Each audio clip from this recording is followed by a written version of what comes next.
Igreja Cristo é Vida, a sua cidade refúgio. Vamos ouvir a voz daquele que reina, a voz daquele que é soberano, a voz daquele que é o Todo-Poderoso. Vamos abrir o Santo Livro no Salmo 115, versículo 3. No último culto que eu fiz, eu falei aqui sobre a soberania de Deus. E você lembra que eu disse, ainda falta falar um pouquinho mais. Quando eu voltar, eu falo mais um pouquinho sobre a soberania de Deus, para que a gente possa prosseguir com outro tema mais que Deus queira falar conosco. Então eu quero nessa noite falar um pouquinho mais sobre isso. Todos encontraram Salmo 115, versículo 3. Essa é a 22ª mensagem sobre o tema Guerra pela Verdade, falando da soberania de Deus, que é uma verdade que o nosso ministério não abre mão dela. Então no versículo 3 o salmista diz: no céu está o nosso Deus, e tudo faz como lhe agrada. Diga: Deus tudo faz como lhe agrada. Vamos orar ao nosso Deus agora. Oremos ao Senhor. Às vezes calo para ouvir a voz de Deus, então medito para ouvir a sua voz. Com sutileza tocas no meu coração, e grande paz passo a sentir, sinto emoção. Ouvi tua voz quando me exortas, se é preciso. Ouvi tua voz quando me diz que sou contigo. Ouvi tua voz quando me ensinas o que preciso. Me faz sentir cada vez mais que sou teu filho. Senhor Jesus Cristo, nosso Deus e nosso Pai, e nós te damos graça, porque o Senhor sempre tem nos ensinado o que nós precisamos aprender. O Senhor sempre tem nos ensinado aquilo que é de vital importância para nós colocarmos em prática no dia a dia da vida. Na questão de família, na questão de vida sentimental, na questão financeira, na questão de educação de filhos, na questão de conduta moral, de conduta espiritual. Nós da Cristo é Vida não podemos nunca dizer que cometemos um erro, cometemos uma falha, porque não sabíamos, porque não conhecíamos a verdade. Porque aqui o Senhor tem nos usado para proclamar ao teu povo todo o desígnio de Deus, toda a verdade sagrada, todas as nuances que são importantes para a nossa vida espiritual, para que nós possamos viver em perfeita vitória, para que nós possamos glorificar o teu nome através da nossa vida. E nessa noite, Senhor, nós queremos aprender mais, nós queremos crescer mais na tua graça e no teu conhecimento. Então fala-nos nessa noite, usa-me como teu pastor, usa-me como teu profeta, como anjo desse ministério. Não leve em consideração as minhas fraquezas, não leve em consideração os meus erros, os meus pecados, mas leve em consideração a sinceridade com que eu te sirvo. Leve em consideração a fidelidade, Senhor, que eu procuro ter a ti, que eu procuro ter a tua verdade, que eu procuro ter a tua palavra. Inspira-me, capacita-me, para que eu possa proclamar a tua palavra com verdade, para que o teu nome seja engrandecido, para que o teu nome seja glorificado, para que a tua igreja adquira maturidade espiritual, conheça o Senhor da maneira que o Senhor quer ser conhecido. Eu te peço em nome de Jesus, em nome do Senhor, e que todos que creem digam amém e amém. Diga graças a Deus. Por que eu disse aqui no último culto que eu queria falar um pouco mais sobre essa verdade da soberania de Deus? Porque a verdade da soberania de Deus, ela é de vital importância para a nossa vida espiritual, para a tua vida espiritual, para a tua saúde espiritual. E se você não conhecer a verdade da soberania de Deus, você não conhece Deus. Você vê, o Deus que a Bíblia apresenta, irmãos, que é o Deus que essa igreja aqui proclama, não tem absolutamente nada a ver com o Deus que tem sido anunciado aí fora pelas igrejas. Pastor, pera lá. O Deus da Bíblia, o Senhor está dizendo, o Senhor está afirmando que ele não tem nada a ver com o Deus que as igrejas têm anunciado aí fora. É verdade. Sabe por quê? Porque o Deus que tem sido anunciado pelas igrejas modernas, pelas igrejas aí fora, na verdade ele não passa de uma imitação grosseira do Deus verdadeiro, do Deus da Bíblia. As igrejas, ela tem apresentado um Deus absolutamente impotente, um Deus frágil, um Deus que não inspira confiança, às vezes um Deus muito mais digno de compaixão do que de temor reverencial. Essa que é a verdade. Porque quando eu ouço os pastores dizerem, porque o homem é que decide, dê uma chance a Jesus, aceite Jesus, Jesus está batendo na sua porta, abra a porta do coração, deixa Jesus entrar. Ora, esse Deus é digno de pena, irmãos. Esse Deus não é definitivamente o Deus Todo-Poderoso, um Deus que fica implorando que os homens o aceitem, um Deus que fica batendo na porta. Abra a porta, deixa eu entrar, eu quero fazer morada no teu coração. E os homens é que decidem se o deixam entrar ou se não o deixam entrar.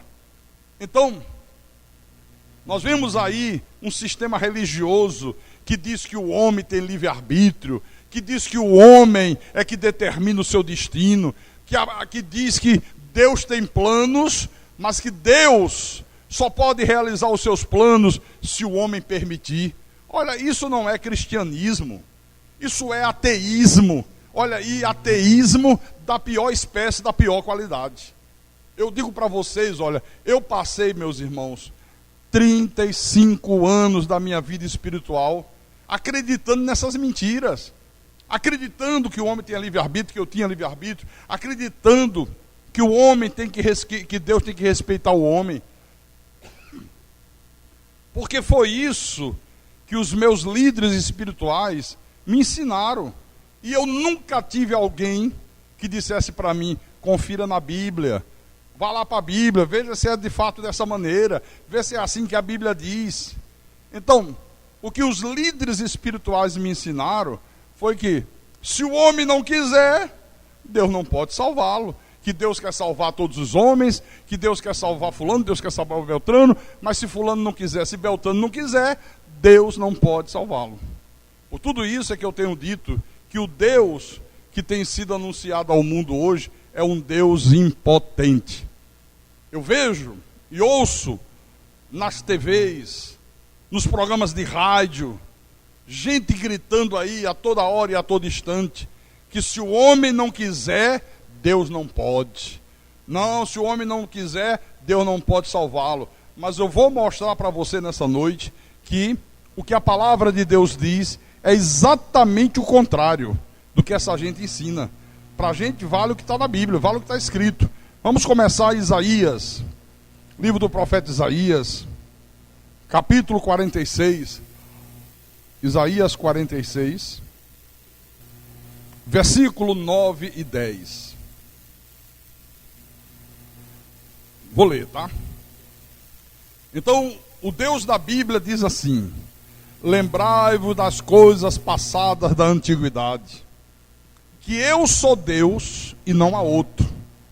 Eu sou Deus e não há outro semelhante a mim, que desde o princípio anuncio o que há de acontecer, e desde a antiguidade as coisas que ainda não sucederam.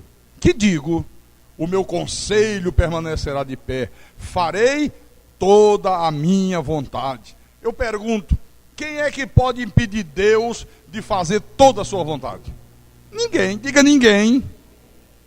Porque às vezes eu ouço, sabe, pessoas dizerem, não porque Satanás está frustrando os planos de Deus, não porque o diabo está levando vantagem.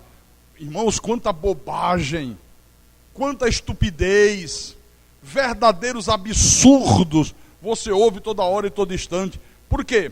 Se Satanás está frustrando os planos de Deus, se o diabo está levando vantagem, se o diabo, como eles dizem, tem jogado alguns filhos de Deus no inferno, então Satanás é que é onipotente. Deus já não é mais o todo-poderoso, é o todo-fraquinho. Colocam Satanás como sendo o todo-poderoso, onipotente. Mas a verdade da Bíblia é que Deus é onipotente. Deus é onipotente. Deus tem poder sobre tudo. Deus é onisciente. Ele sabe de tudo. Deus é onipresente. Deus está em todos os lugares ao mesmo tempo. Diga glória a Deus por isso. Então, esse Deus que está sendo apresentado aí, não é o Deus da Bíblia. É um Deus idealizado pelo diabo. O diabo, através dos seus ministros, ele colocou Deus bem pequenininho. Ele colocou Deus como se fosse uma miniatura, um chaveirinho que a pessoa carrega aqui preso na calça. Mas ele colocou Satanás imenso, grande, poderoso, fazendo isso, acontecendo aquilo. Porque, olha, como é que normalmente eles apresentam a imagem de Deus? Como é que normalmente no sistema religioso, como é que normalmente Deus é visto? Um Cristo crucificado. A imagem de um Cristo sangrando, coroa de espinho na cabeça, os braços com prego, as mãos com prego, a cabeça pendida assim de lado, né? A aparência de um derrotado, de um fracassado. A imagem do fracasso. Você chega diante daquele Deus, você diz assim, puxa vida, eu não sei quem está numa situação pior, eu ou ele? Você se pergunta, caramba, quem é que está numa pior, eu ou ele? Agora, e qual é a imagem que eles procuram passar do diabo? É sempre a imagem de um sujeito forte, de um sujeito musculoso, aquela aparência de um guerreiro invencível que ninguém vence. Passa na porta de uma casa de macumba, você vai ver lá, bota lá uma imagem de um sujeito grandão, forte, os bíceps desse tamanho, os peitos musculosos, um tridente na mão. Essa é a imagem que eles passam do diabo. Então você vê que isso está tão entranhado dentro da chamada igreja evangélica, que quando se fala dos demônios, a impressão que se tem é que os demônios, né, são seres fortes, poderosos. Fala de demônio, todo mundo treme, todo mundo tem medo.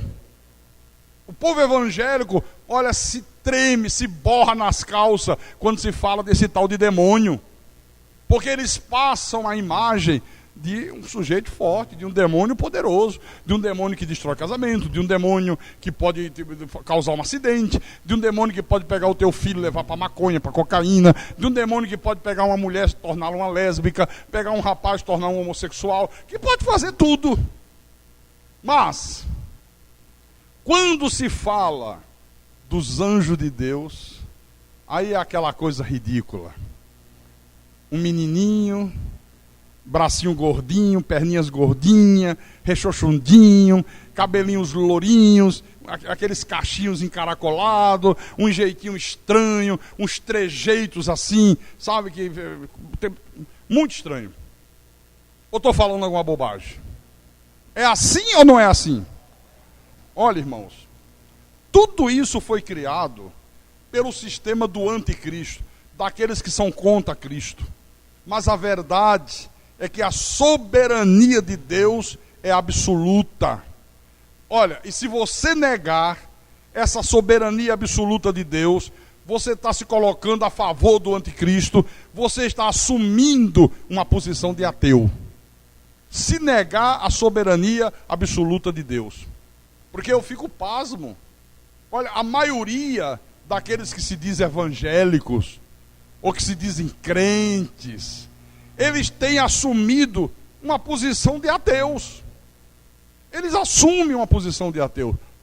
Na verdade, eles creem num Deus que não tem poder para salvar todos os seus filhos. É esse o Deus que eles creem. Um Deus que só atende os filhos se os filhos lamberem o pó do chão, que só atende os filhos se os filhos fizerem muito jejum, se ficarem muitos dias sem comer, sem beber. Só atende um filho se o filho esfolar o joelho no chão de tanto orar, horas e horas em orações, se fizer vigílias, se passar noite de sono, se subir os montes para fazer orações, senão Deus não atende. Então eu fico pasmo quando eu ouço os pregadores dizerem: olha, irmãos, o jejum move a mão de Deus. Hã? Que Deus é esse que jejum move a mão dele? Encontra um crente com outro e diz assim: aí, irmão, e aquele problema, Deus já resolveu?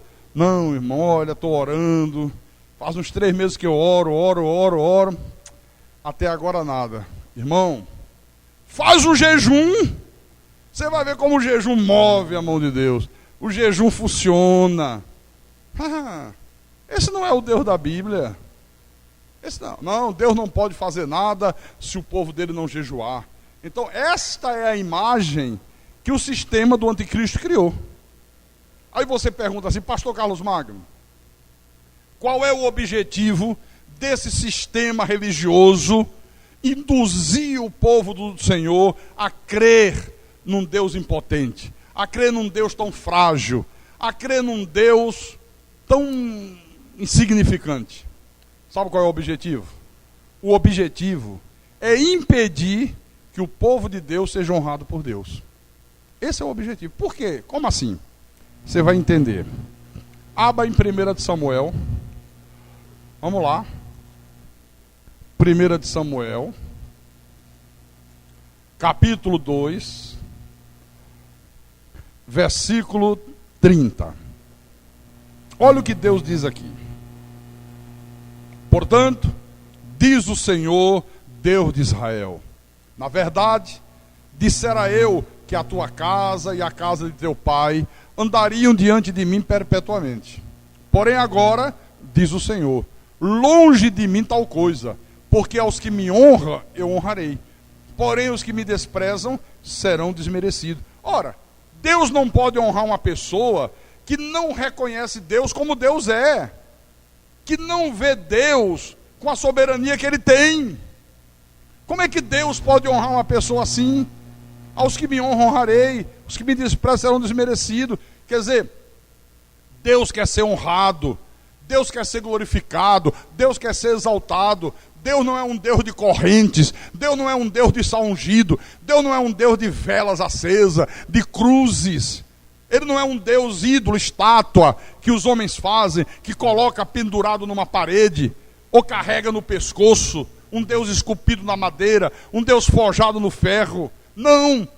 O Deus da Bíblia Ele é o soberano dos reis da terra. Ele é o todo-poderoso. Ele é o Deus que faz toda a sua vontade. Olha, e Deus não abre mão disto. Deus não abre mão de ser honrado dessa maneira. Então a verdade é que o grande drama do sistema religioso moderno é que as pessoas creem num Deus que nem elas mesmas conhecem esse Deus. Elas creem num Deus que nem elas mesmas conhecem. Segura um pouco aí. Abra em Daniel. Livro do profeta Daniel. Daniel capítulo 11. Encontraram? Daniel capítulo 11. Versículo 32. Agora o profeta fala através do Espírito e diz: aos violadores da aliança ele com lisonjas perverterá, mas o povo que conhece ao seu Deus se tornará forte e ativo. Olha, só vai se tornar forte e ativo quem? O povo que conhece ao seu Deus. Olha, não é conhecer, irmão, essa coisa horrorosa que está sendo anunciada aí fora. Não é conhecer esse Deus estranho que os homens inventaram. Esse Deus que manda o povo lamber o pó do chão, esfolar os joelhos. Não é esse Deus que manda as pessoas fazerem romaria ao túmulo de um morto. Não é esse Deus que manda acender vela para as almas, que manda a pessoa ficar lutando contra o diabo, lutando contra o demônio, fazer culto para quebrar maldições, fazer uma corrente disso, fazer uma corrente daquilo, fazer a fogueira santa, não sei das quantas. Não. Esse não é o Deus da Bíblia. Então a verdade é essa aqui, ó. Quando você conhece o Deus soberano, o Deus que está no controle de todas as coisas, você se torna o quê? Forte e ativo. Você passa a ser o melhor marido, a melhor esposa, você passa a ser a melhor mãe, o melhor pai, o melhor filho, o melhor membro de igreja, o melhor pastor. Quando você conhece esse Deus aqui soberano, se torna forte e ativo. E outra coisa, quem é forte e ativo tem sempre uma palavra de fé, tem sempre uma palavra de conforto. Pode surgir o problema que surgir, pode vir a dificuldade que vier, ele é sempre uma pessoa forte, ele é sempre uma pessoa decidida, né? Agora, você vai ver aqui, ó, que só se torna forte e ativo quem conhece ao seu Deus. Agora, vou dizer, não é conhecer esse Deusinho com D minúsculo, que está aí implorando a misericórdia dos homens. Não é conhecer esse Deusinho que eles dizem que o diabo está lançando alguns filhos dele no inferno. Não. Quem conhece esse Deusinho que eles apresentam aí, se torna fraco, impotente e medroso. Fraco. Não consegue enfrentar as lutas da vida. Medroso, tem medo de tudo, tem medo de diabo, tem medo de demônio, tem medo de inveja, tem medo de olho grande, tem medo de trabalho de macumba, tem medo de pastor.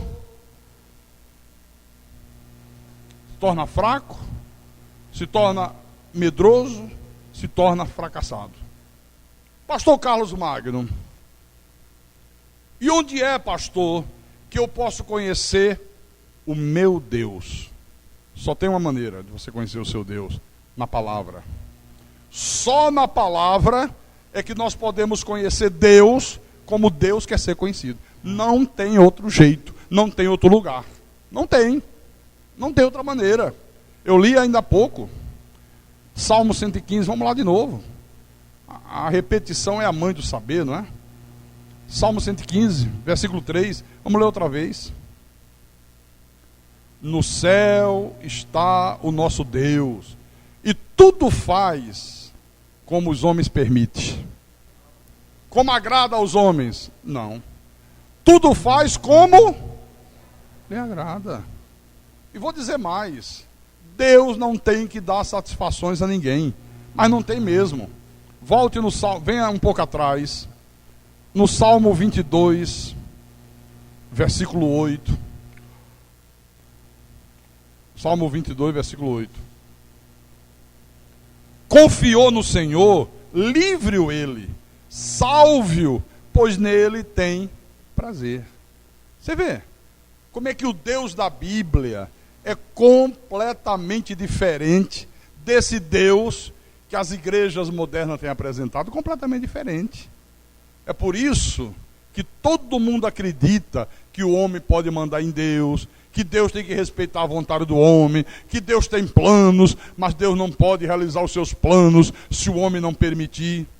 Então é por causa desse Deus mentiroso, desse Deus falso, desse Deus made in Paraguai, é que a maioria das igrejas está fazendo de Satanás o Todo-Poderoso.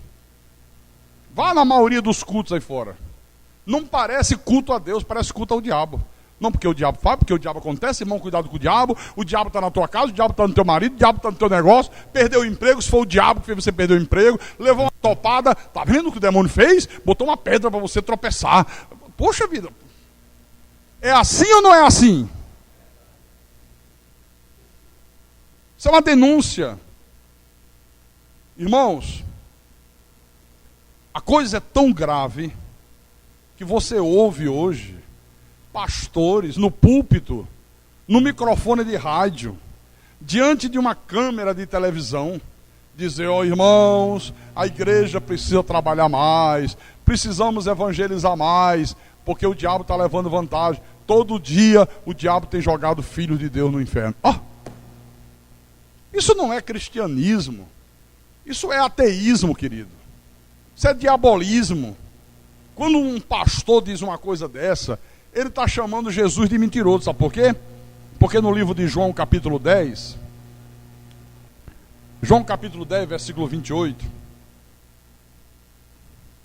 olha o que Jesus disse aqui.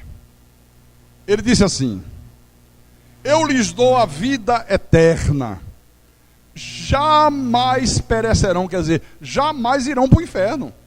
Quem recebe de Deus vida eterna, jamais vai para o inferno. Eterna quer dizer para sempre, eterna quer dizer sem fim, eterna quer dizer ilimitada. Jamais perecerão e ninguém as arrebatará da minha mão. Aleluia! Então esse Deus fajuto que tem sido anunciado aí fora é um Deus que só atende o seu povo se o seu povo fizer jejuns violentos, só atende o seu povo se o povo lamber o pó do chão, só atende o seu povo se der R$1.000 numa fogueira santa não sei de quê. Isso não é o Deus daqui da Bíblia.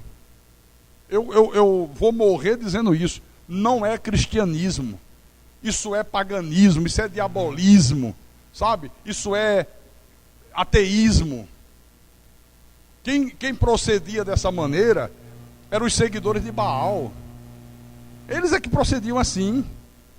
Então a verdade é que nunca se viu tanta incredulidade como nos dias que nós estamos vivendo. E eu digo, olha, a ironia das ironias é que essa incredulidade que nós vivemos hoje, que nós vemos as pessoas vivendo hoje, de uma forma tão forte, ela tem sido vivida por gente que tem Bíblia, por gente que vai quarta-feira à igreja, que vai domingo à igreja, por gente que diz que é crente, por gente que abre a boca e diz que é evangélico. São eles que estão vivendo a incredulidade. E uma incredulidade grande, uma incredulidade perversa. Então, verdade que o diabo faz de tudo para que ela não seja divulgada, é que Deus é soberano. É que Ele é o Todo-Poderoso, que Ele é um Deus que reina. Ele não é um Deus estátua, Ele não é um Deus, sabe, fabricado pela arte e imaginação dos homens. Não é. Pastor, mas olha só, pastor, eu tenho um filho, pastor, que é rebelde, viu? Esse meu filho, pastor, olha, bebe, fuma maconha, cheira cocaína, só quer viver nas noitadas. Pastor, já fiz de tudo. E quando eu falo de Jesus, ele diz que nunca na vida dele vai colocar os pés dentro de uma igreja. E aí, pastor? Mas teu filho está falando a verdade. Ele está falando a maior das verdades. Realmente, ele nunca vai colocar os pés na igreja até o dia que Deus o chamar. Se ele for um eleito de Deus, se ele for um predestinado, se ele é uma ovelha de Jesus, no tempo de Deus, Deus o chama, não depende dele. O vir à igreja não depende do homem, não depende de mim, não depende de você, depende exclusivamente de Deus. Pastor, mas é assim? É. Abre em Provérbios capítulo 21. Provérbio 21. Versículo 1. Encontraram? Presta atenção nisso aí. O sábio Salomão disse assim: como ribeiros de águas, assim é o coração do rei na mão do Senhor. Este quem? O Senhor, Deus, segundo o seu querer, o inclina. Quer dizer que Deus, como Deus soberano, no tempo dele, ele quebranta o coração, ele inclina o coração. É Deus quem faz tudo. Diga, é Deus quem faz tudo.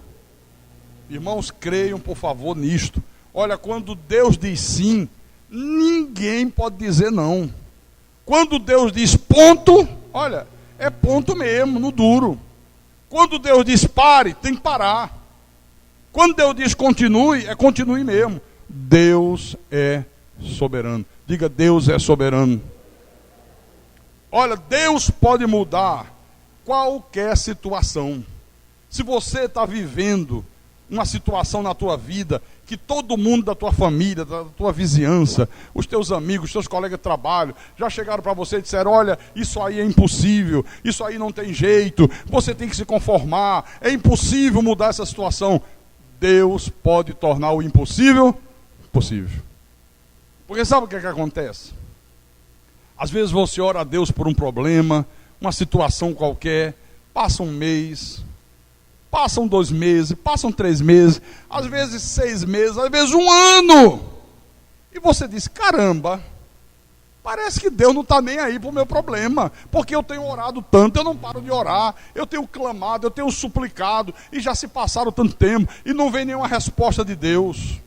Parece que Deus não está nem aí para o problema que você está passando. Mas tudo é no tempo de Deus. De repente, meu irmão, quando você menos espera, Deus vem de lá com uma potência irresistível. E Deus resolve tudo. Deus soluciona tudo. Deus muda tudo. Deus reconstrói o que estiver destruído. Deus ajunta o que foi espalhado. O que é impossível aos homens se torna possível para Deus, em nome do Senhor Jesus Cristo.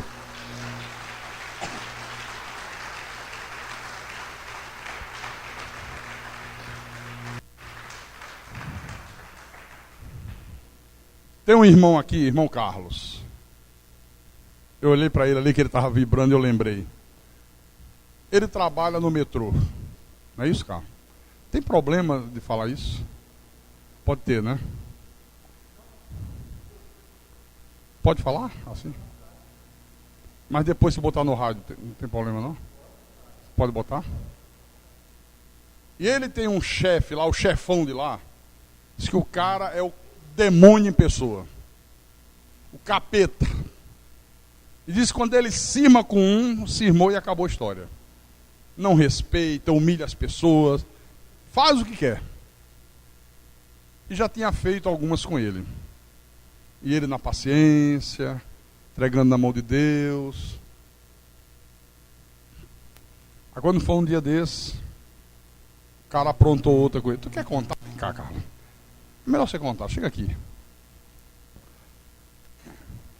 É melhor você contar para você falar exatamente como foi. Bem sucinto, tá? Bem objetivo. Tudo bom, meu irmão? Pode vir, sobe aqui. Conta aí, bem pormenorizado. O sujeito, há muitos anos que vem perturbando todo o pessoal que é subordinado a ele. E ano passado, ele me humilhou 2 vezes. E diz que é ateu. E quando se fala de Jesus Cristo para ele, ele diz um palavrão desse tamanho que eu não tenho coragem de dizer aqui. E há 12 meses atrás, menos um pouquinho, no dia 7 de agosto, ele resolveu me humilhar friamente, como se eu fosse um verme. E eu voei em cima dele. Ele simplesmente disse para mim que o meu nome já era sujo. Eu comprava, e compro ainda, eu almoço e compro quentinha de uma senhora. E pago 90, 100, 120 reais por mês. Eu devia 3 reais para ela, e ele se meteu num negócio que não era dele. Eu comprei no domingo para pagar na quinta. Na quinta eu não fui porque eu estava doente. Quando eu fui no sábado, ele se intrometeu, pagou a quentinha dizendo o seguinte, que pagou a quentinha para o nome da mulher que foi pegar por mim ficar limpo, porque o meu já era sujo. Era a terceira vez que ele me ofendia. Ele falou isso de uma maneira fria, como se ele fosse o homem mais forte do mundo. Eu ainda cheguei a argumentar com ele como cristão. Ele disse assim para mim, ponha-se para fora daqui. Aí eu disse, me bota se você for homem. Eu fiz ele engolir a língua com dente, com tudo. E disse para ele o seguinte, agora, ô filho do diabo, se tu poder mais do que Deus, tu me bota para fora daqui. Meus irmãos, isso foi sábado. Na segunda-feira, o nosso chefe me chamou. Eu contei para o nosso chefe exatamente como aconteceu. Fizeram uma sindicância contra ele. Ele é desse tamanho. Ele passou a ser bilheteiro e foi punido faz uns 5 ou 6 dias. Para a glória de Deus. Amém. Olha, o cara é intocável lá dentro. Chefão, tem um cargo importante. Manda em todo mundo. Aí na terceira vez, agora chega. Sai da minha sala. Se você for homem, me bote para fora. Me bote para fora agora se você for homem. E se Deus não for Deus, você vai me prejudicar. Tente me prejudicar. Aí Deus não é Deus. E o cara tentou. Aí fizeram a sindicância, olha o resultado. E eu disse para ele, ligou para mim e disse, fica tranquilo. Fica tranquilo que Deus está no controle. Não tema. Você não está errado, você não ofendeu ele, nada. Você apenas falou a verdade. Então fica na tua. Deixa rolar que está na mão de Deus. Quando foi um dia desse, ele ligou para mim, pastor, tem uma boa notícia. Já saiu o resultado da sindicância. O sujeito foi punido, perdeu o cargo de chefia, agora está como bilheteiro, vendendo bilhete no metrô. Esse é o Deus da Bíblia, irmãos. O Deus que está no controle de todas as coisas. Amém? Tem um exemplo maravilhoso que eu quero mostrar para vocês. No livro de Êxodo, capítulo 5. Êxodo, capítulo 5. Quando o povo de Israel estava na escravidão do Egito. 400 anos de escravidão. E aí o povo clamou a Deus, e Deus ouviu o clamor do seu povo. Aí Deus mandou Moisés ir ao Egito. Olha o que aconteceu aqui. Capítulo 5, versículo 1 e 2. Depois foram Moisés e Arão e disseram a Faraó: assim diz o Senhor, Deus de Israel: deixa aí o meu povo, para que me celebre uma festa no deserto. Respondeu o Faraó: quem é o Senhor, para que lhe obedeça, para que eu lhe ouça a voz e deixe ir a Israel? Não conheço o Senhor, nem tampouco deixarei ir a Israel. Olha que coisa interessante isso aqui. Nesse tempo aqui, Faraó era tido como um deus. Eles viam num Faraó um deus, que tinha todo o poder, que tinha toda a autoridade, que mandava em tudo. Aí Deus diz: Moisés e Arão, vá lá, fala para Faraó que eu, o Senhor, estou dizendo a ele, para ele deixar o meu povo sair da escravidão, para me celebrar uma festa no deserto. Eles foram dar o recado.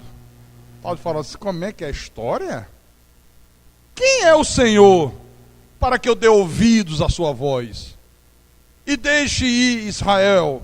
Não conheço Senhor nenhum, não vou deixar Israel sair. Eu sou Deus, eu sou Faraó, eu sou o Todo-Poderoso. Olha, quando esse sujeito disse: quem é o Senhor? Deus disse: agora eu vou entrar em ação. Agora, esse faraózinho aí vai ver quem é o soberano do rei da terra. Ele agora vai saber quem é que manda em tudo, quem é que está no controle de tudo.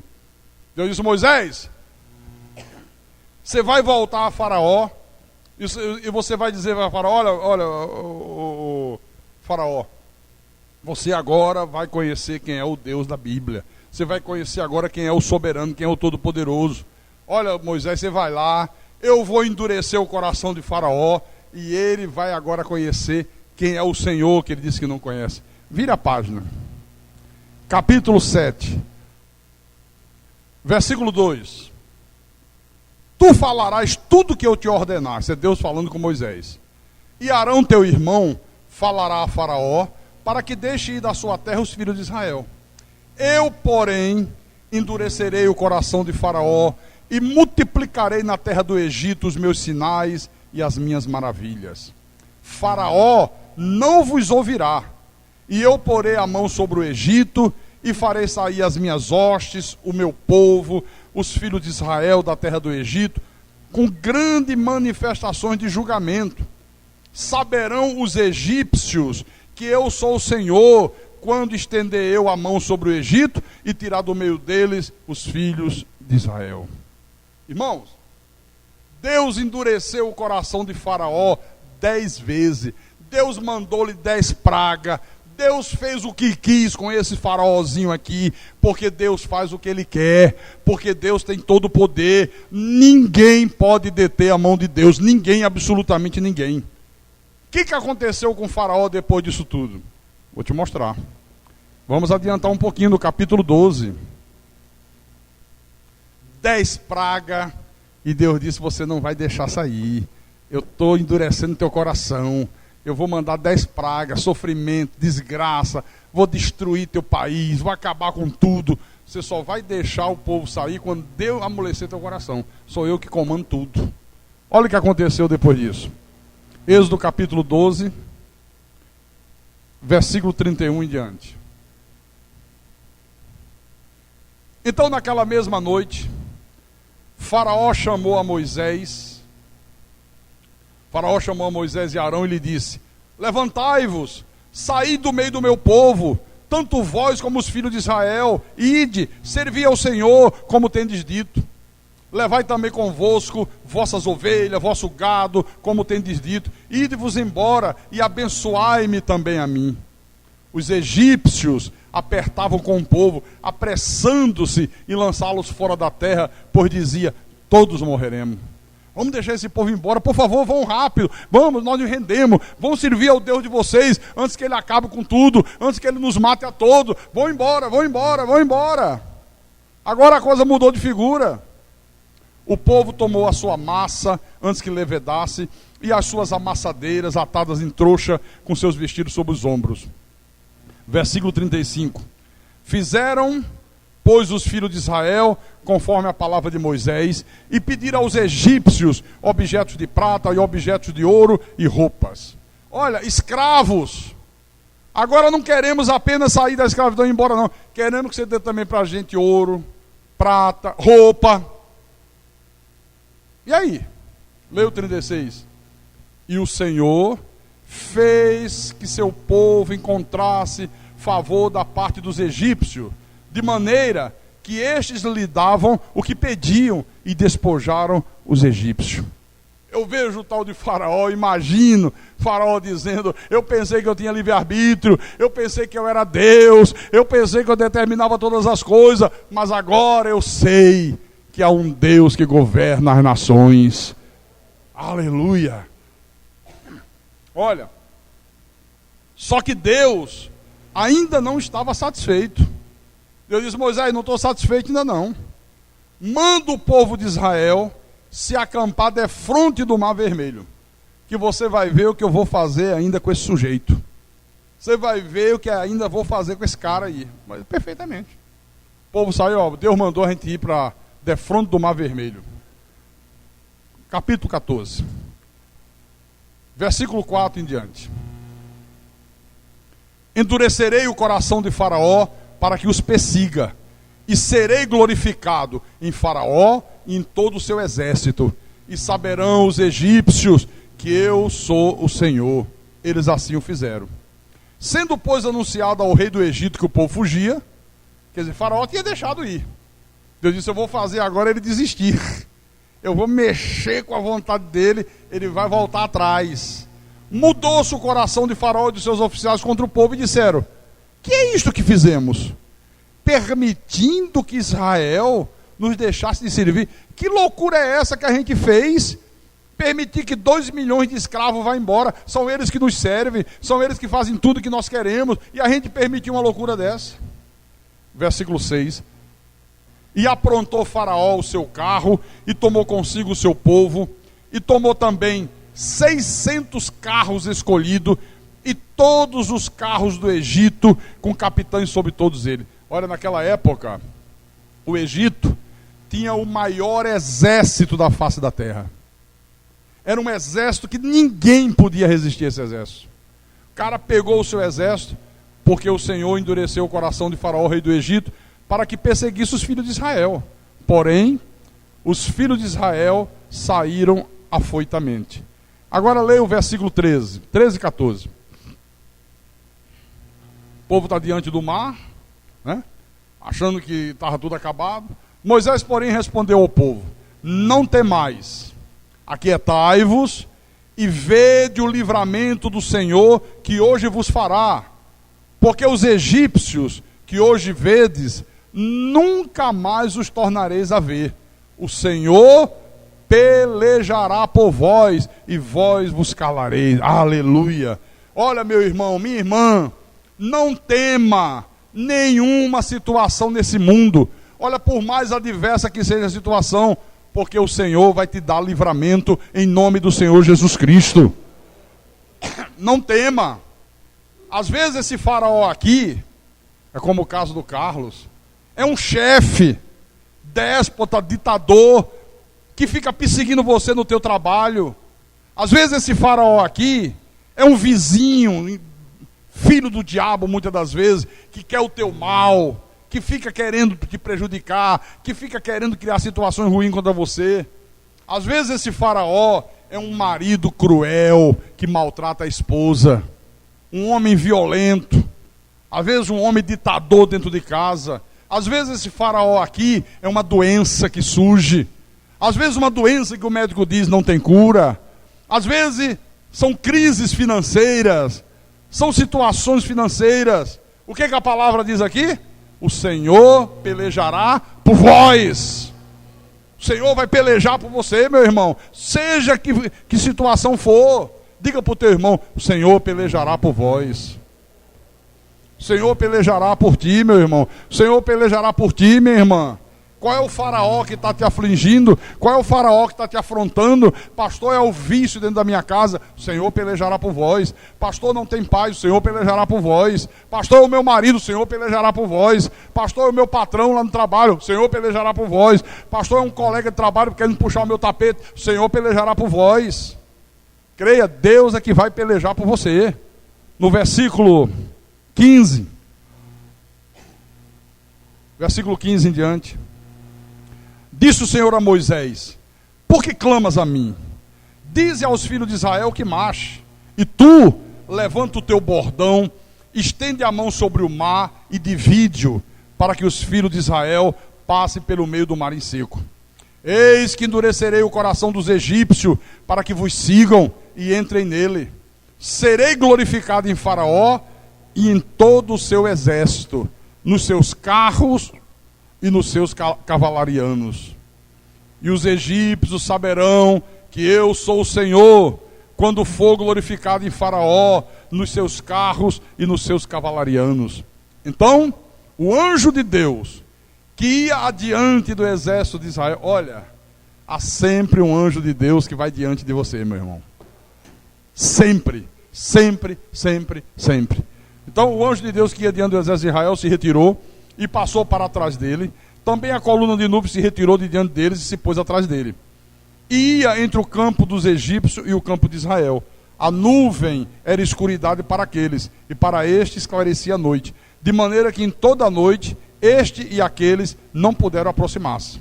Então Moisés estendeu a mão sobre o mar, e o Senhor, por um forte vento oriental que soprou toda aquela noite, fez retirar-se o mar, que se tornou terra seca, e as águas foram divididas.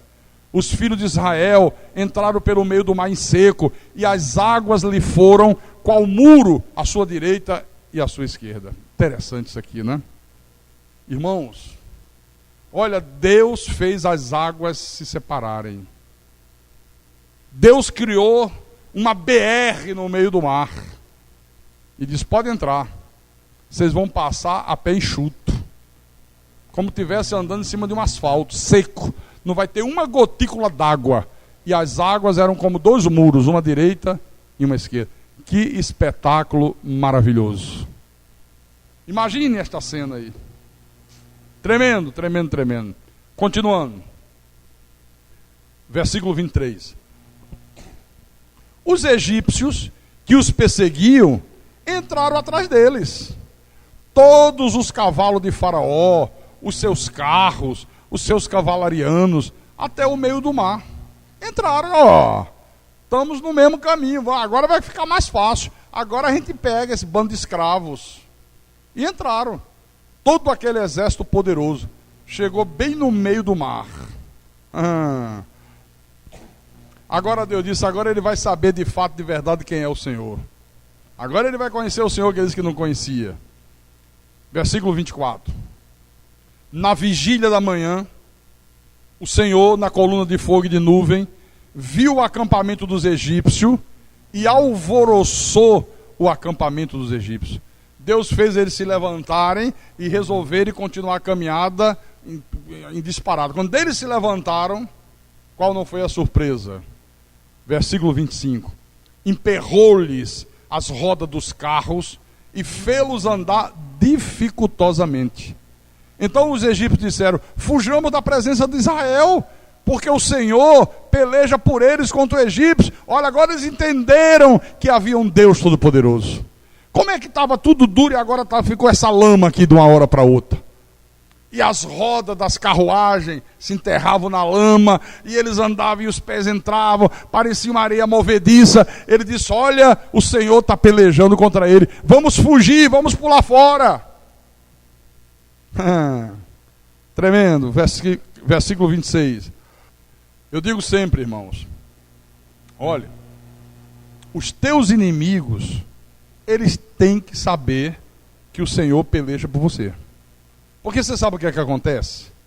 O Deus que é apresentado aí fora é tão fraquinho, é tão fajuto, que quando a pessoa diz assim: olha, aquele vizinho ali é da macumba, e não se meta com ele não, essa gente do espiritismo, essa gente do candomblé é um perigo, todo mundo tem medo. Não vamos se meter com ele não, que é gente da pesada, porque é da macumba. Mas se disser assim: mas aquele ali é crente, crente é? Joga pedra, cospe, esculhamba, faz bagunça. Porque Deus não é temido. Os teus inimigos têm que saber que Deus peleja por você. O cara chegou pro cara lá, todo mundo se treme diante do cara, todo mundo bota o rabinho entre as pernas, o cara cheio de poder, acostumado a pisar em todo mundo. Olha, seguinte, desmoralizei você na frente de todo mundo aqui. Escorreu todo, porque ele contou aqui manso. Da maneira que ele me contou, ele não pode contar aqui. Viu? Ele foi duro. Olha, cale a boca. Se você abrir a boca, eu digo que você é homem. Abra a boca. Né? O carro tem um bracinho até razoável, né? Deus que me livre. Né? Pá, e o cara calado. Ele disse: tem mais uma coisa. Se você me prejudicar, então meu Deus não vale nada. Agora vai me prejudicar. Aí meu Deus não vale nada. Você não xinga Deus? Quando fala de Jesus, você não diz palavrão desse tamanho? Pois agora prove se tem Deus. E o cara foi provar.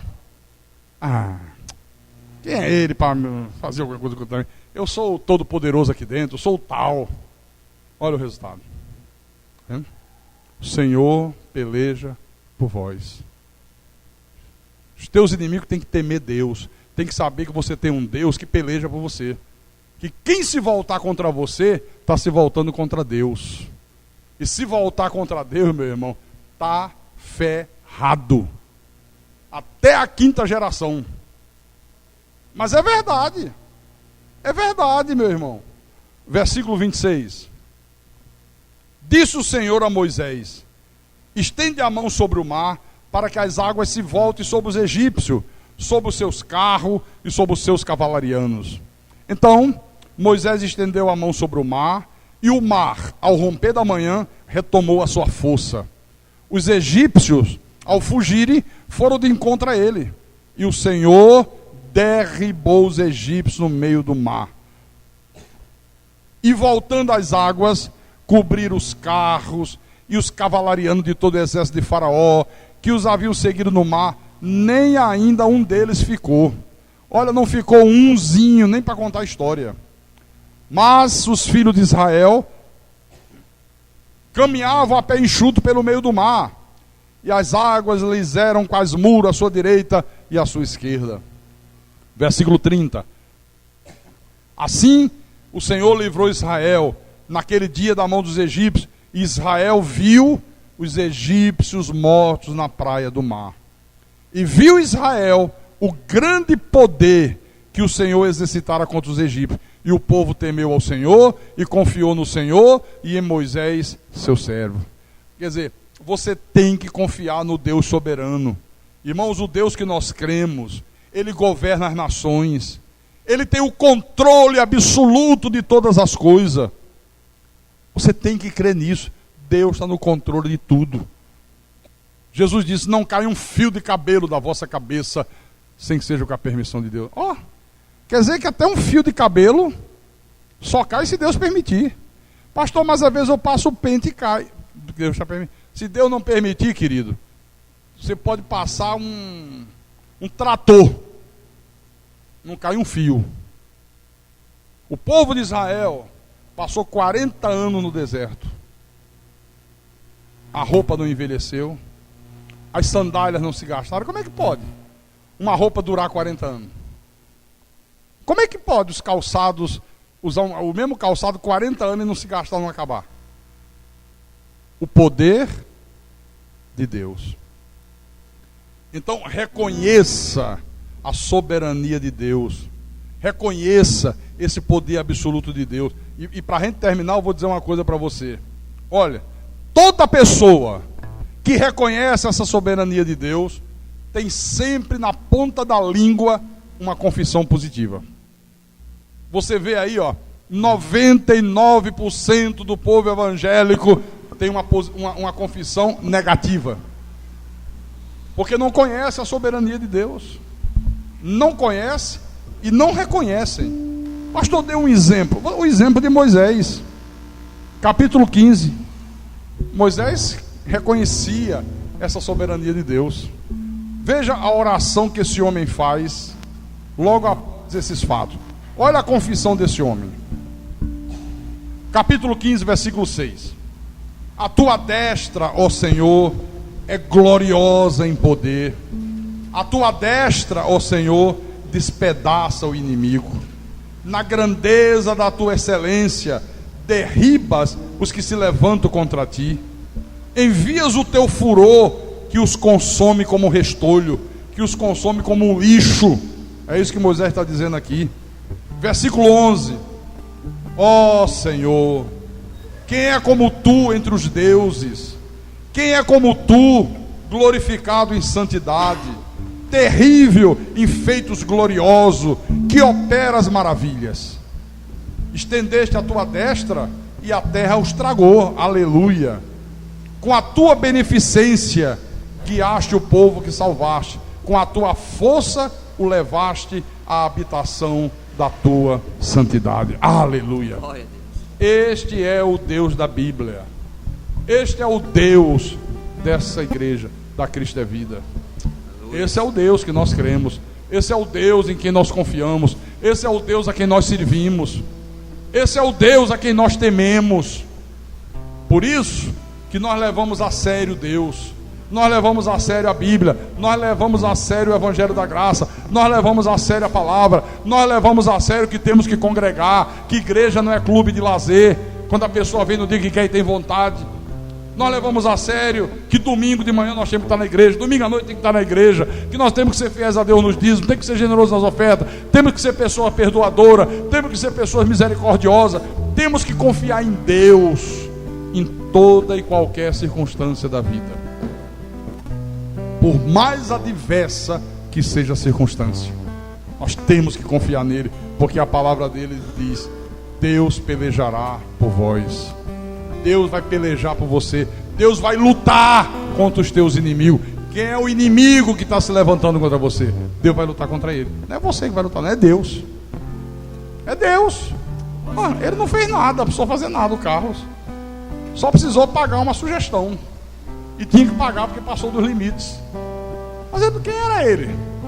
O cara é chefão, né? Você sabe que não tem um ditado que diz assim: a corda sempre rebenta do lado mais fraco. Deve ter ouvido gente dizer isso, né? Irmão Carlos, você está com a razão, mas sabe como é que é? O cara é chefe, né? O cara é cheio de poder, todo mundo aí, né? A corda sempre se prepara. Eu, se fosse você, já estava procurando outro emprego. Deve ter ouvido gente dizer isso. Olha, mas quando nós somos de Deus, meu irmão, a corda vai arrebentar em quem não é de Deus. Não vai arrebentar em quem é de Deus. Por isso que ele foi honrado por Deus. Por isso que Deus o honrou. E é por isso que Deus vai honrar você também, em nome de Jesus Cristo. Amém, irmãos? Amém. Então diga: Deus é soberano. Deus governa as nações. Deus tem o controle absoluto sobre todas as coisas. Eu confio em Deus. Aleluia. Eu confio em Deus. Eu confio em Deus. Eu confio em Deus. Aleluia. Glória a Deus.